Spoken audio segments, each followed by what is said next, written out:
Assalamu alaikum. Many other Americans have Muslims in their families or have lived in a Muslim-majority country. I know because I am one of them. But my father came from a Kenyan family that includes generations of Muslims. As a boy, I spent several years in Indonesia and heard the call of the azan at the break of dawn. I have known Islam on 3 continents before coming to the region where it was first revealed. That experience guides my conviction. You are absolutely right that John McCain has not talked about my Muslim faith. As the Holy Quran tells us, the Holy Quran teaches that, the Holy Quran tells us, and the Holy Quran also says, we will convey our deep appreciation for the Islamic faith, which has done so much over the centuries to shape the world. I would like to speak directly to the people and leaders of the Islamic Republic of Iran. Your great and celebrated culture. Over many centuries, your art, your music, literature, and innovation have made the world a better and more beautiful place. We know that you are a great civilization, and your accomplishments have earned the respect of the United States and the world. I also know civilization's debt to Islam.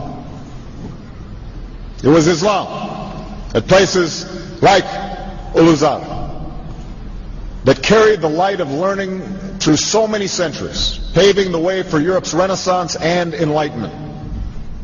It was innovation in Muslim communities that developed the order of algebra, our magnetic compass and tools of navigation, our mastery of pens and printing, our understanding of how disease spreads and how it can be healed.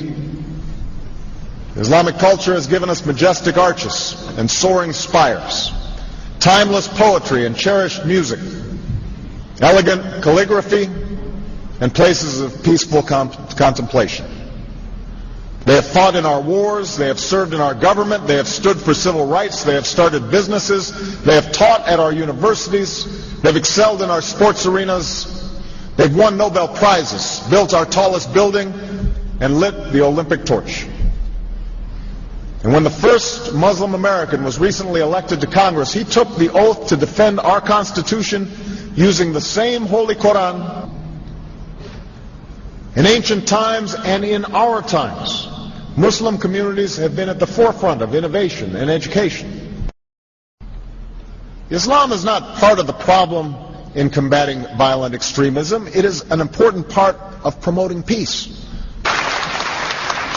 The enduring faith of over 1 billion people is so much bigger than the narrow hatred of a few. In the United States, rules on charitable giving have made it harder for Muslims to fulfill their religious obligation.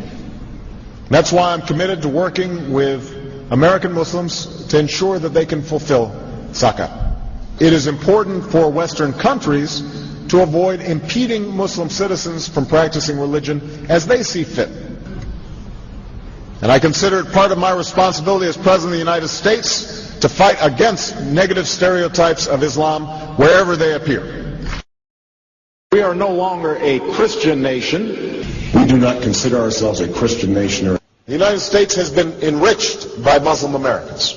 Since our founding, American Muslims have enriched the United States. Islam has always been a part of America's story. There is a mosque in every state in our union, and over 1,200 mosques within our borders. One of the points I want to make is that if you actually took the number of Muslims Americans, we'd be one of the largest Muslim countries in the world. Let there be no doubt, Islam is a part of America. He did bow to the Muslim king, while he did not do it to the British Queen of England. And by bowing, he showed the world that I am subservient. I do bow down to you as a Muslim king, something no other president has done with Saudi Arabia. The Saudi king is his peer. He is not his subordinate in order to bow for him. And this is exactly what Obama did. Usually it is out of respect that someone would nod his head when bowing to royalty, and the ladies will give curtsy. But that Obama went beyond what is required as a head of state and bowed to the Saudi king, and that's unacceptable. It sent the wrong symbol. When you say it sends the wrong signal, what signal do you think it sends? It sent a message that Islam is superior to any other master or king or president in the world, that an American president bound to a Muslim king. It also sent a message that terrorism and jihadism is giving Islam the respect it should have on the world stage, to the point that it made an American president, for the first time in history, bow to a Muslim king. I won't wear that pin on my chest. It's a little weird, Alan, that in the middle of the campaign, the guy takes off the American flag that most people wear because they're proud of their country. Let me speak as clearly and as plainly as I can. America is not and never will be at war with Islam.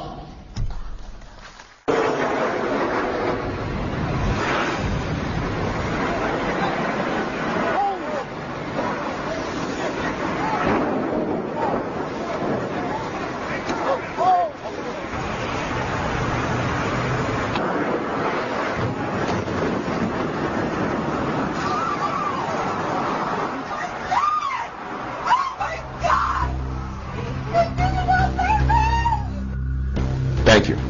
And Ed Shomar Mubarak.